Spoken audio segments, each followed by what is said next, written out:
anak-anak, sekarang kita akan memulai pembelajaran kita yang kedua, yaitu tentang beribadahlah, sebab Tuhan itu baik. Anak-anak, sebelum kita mulai belajar, mari kita menghadap Tuhan di dalam doa.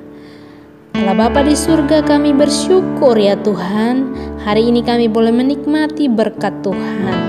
Terima kasih ya Tuhan, ajarkanlah kami untuk melakukan segala perintah Tuhan dalam hidup ini, sehingga semuanya ya Tuhan yang kami lakukan boleh berkenan dan memuliakan Engkau. Ini hidup kami Tuhan, biarlah kami hidup sesuai rencana Tuhan. Di dalam nama Tuhan Yesus kami berdoa kepada Bapa di surga. Amin. Adapun tujuan pembelajaran kita anak-anak, yang pertama, supaya kita tahu dan meyakini bahwa ibadah yang berkenan kepada Allah itu adalah ibadah yang dari dalam hati kita. Yang kedua, yaitu kita mempunyai sikap-sikap yang baik dalam beribadah yang berkenan kepada Allah. Dan yang ketiga, anak-anak, tentang memahami makna ibadah yang berkenan kepada Allah. Oke anak-anak, jadi Miss Yuyun sudah memberikan tugas kepada anak-anak bagaimana liturgi gereja yang dilakukan oleh anak-anak di tempat anak-anak bergereja. Caranya seperti apa? Misalnya ada pujian, ada doa, ada pembacaan Alkitab, ada khotbah persembahan, kesaksian dan lain-lain. Anak-anak sudah mengirimkan kepada Miss Yuyun. Nah, anak-anak, ibadah Kristen, ya anak-anak, ibadah Kristen adalah ibadah yang harus dilakukan dengan cara yang pertama, ya, berdasarkan kepada Alkitabiah. Ya, ibadah Kristen harus bersumber kepada Alkitab. Artinya, karena Alkitab adalah sumber pengetahuan akan Allah dan akan penebusan dunia dalam Kristus. Jadi, kita harus bersumber kepada Alkitab. Apapun yang kita mau lakukan, kita harus mengukurnya sesuai dengan firman Tuhan.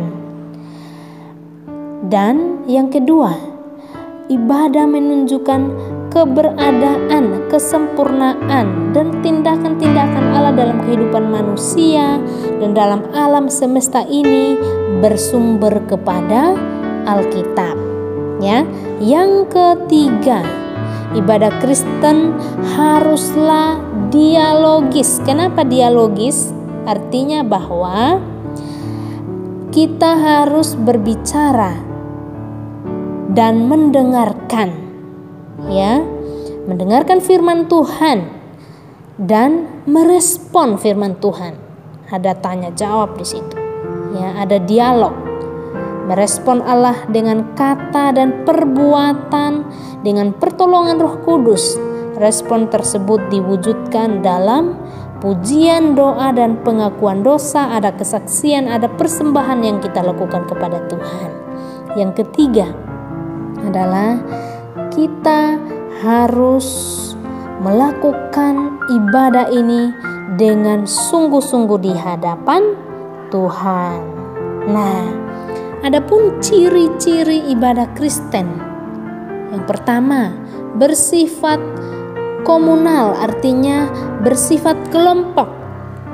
Ya, dilakukan secara bersama dengan orang lain yang sama-sama menginginkan persekutuan dengan Tuhan.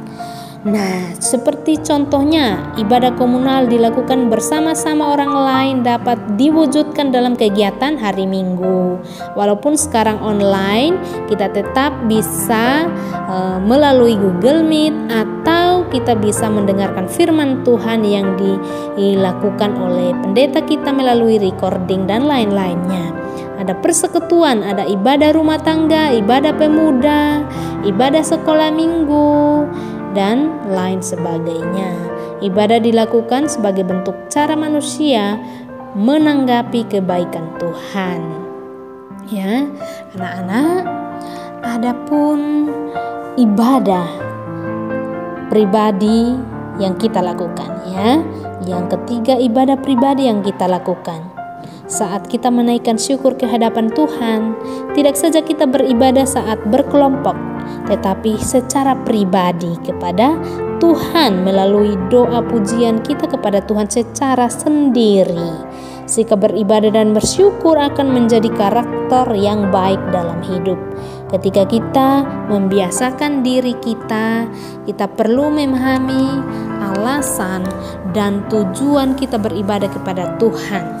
Jangan sampai ibadah kita kepada Tuhan hanya menjadi sebuah rutinitas belaka, tapi jadikan ibadah itu sebagai ibadah yang berkenan, ya, karena harus kita beribadah kepada Tuhan karena Tuhan sudah menjadikan kita. Ada beberapa alasan. Ini alasan-alasan kenapa manusia beribadah kepada Tuhan. Ya, yang pertama adalah karena kesadaran manusia. Kita sadar manusia itu harus bergantung sepenuhnya kepada Tuhan, bergantung kepada kemahakuasaan Tuhan. Ya, kita sudah manusia menjadi berdosa, akhirnya mempunyai putus hubungan kita dengan Tuhan. Karena itu kita perlu Tuhan untuk membangun hubungan kita kembali dengan Bapa di surga. Kita perlu Tuhan Yesus supaya kita bisa membangun hubungan yang baik dengan Bapa di surga. Nah, yang ketiga, dalam ibadah yang kita lakukan, kita harus merasakan kehadiran Allah di dalamnya. Misalnya, dalam kebaktian minggu ada pujian doa yang menyatakan kehadiran Tuhan dan memohon kehadiran Roh Kudus. Dalam kebaktian kita juga merasakan dekat dengan Tuhan, diwujudkan dalam nyanyian yang mengungkapkan kebaikan Tuhan dalam pemeliharaan Tuhan dalam hidup kita. Pengertian dari unsur-unsur ibadah Kristen. Misalnya pujian. Pujian adalah ciri paling mudah yang dilihat dalam ibadah Kristen. Misalnya kita mengungkapkan rasa syukur kita kepada Tuhan, harapan kita, kesaksian kita kepada Tuhan melalui puji-pujian yang kita naikkan. Dan yang berikut, doa. Doa adalah ungkapan hati manusia dalam kata-kata yang ditunjukkan kepada Tuhan. Doa disebut juga nafas hidup orang percaya.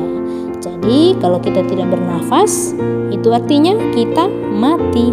Jadi kita harus bernafas sehingga kita bisa hidup, punya hubungan dengan Tuhan.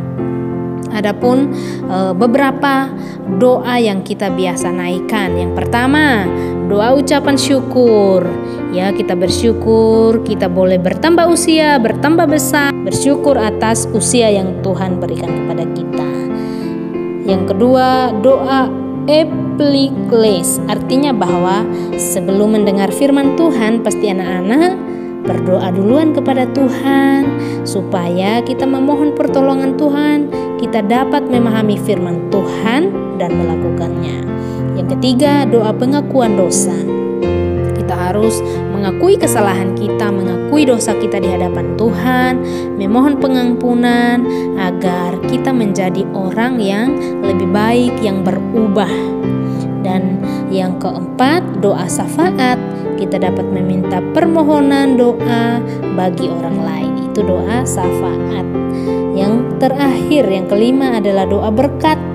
Ya, kita biasa doa berkat atau doksologi di gereja, yaitu kita dapat memohon berkat dari Tuhan agar Tuhan menyertai kita dan menolong kita dalam hidup kita. Nah, yang ketiga adalah berkhotbah. Biasa kita mendengarkan khotbah, pelayan firman Tuhan.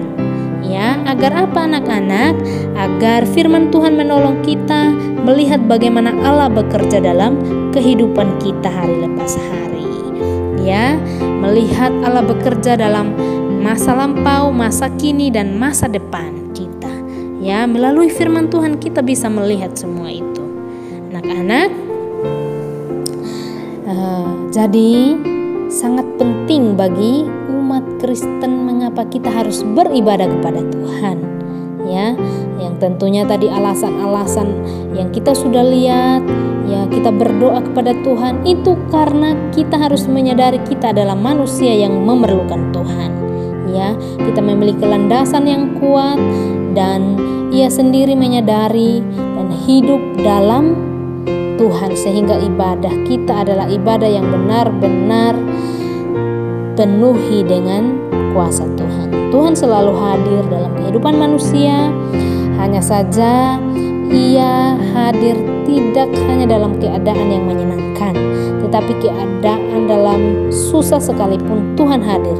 Dalam keadaan apapun, yang pasti adalah Tuhan selalu merencanakan yang baik kepada umat yang ia kasihi, yaitu kita semua. Oke anak-anak, biarlah kita menjadi anak-anak yang melakukan ibadah dalam hidup kita hari lepas hari, tidak untuk dilihat orang, tapi untuk kemuliaan Tuhan. Kita berdoa. Terima kasih Tuhan untuk firman-Mu. Kami boleh belajar bagaimana sikap kami beribadah kepada Tuhan. Kami boleh diajarkan untuk benar-benar melakukan ibadah yang sejati, ibadah yang berkenan kepada Tuhan, dan sikap-sikap hidup kami. Ini doa kami Tuhan, mampukan kami untuk melakukan semuanya di dalam nama Tuhan Yesus. Kami berdoa kepada Bapa di surga. Amin.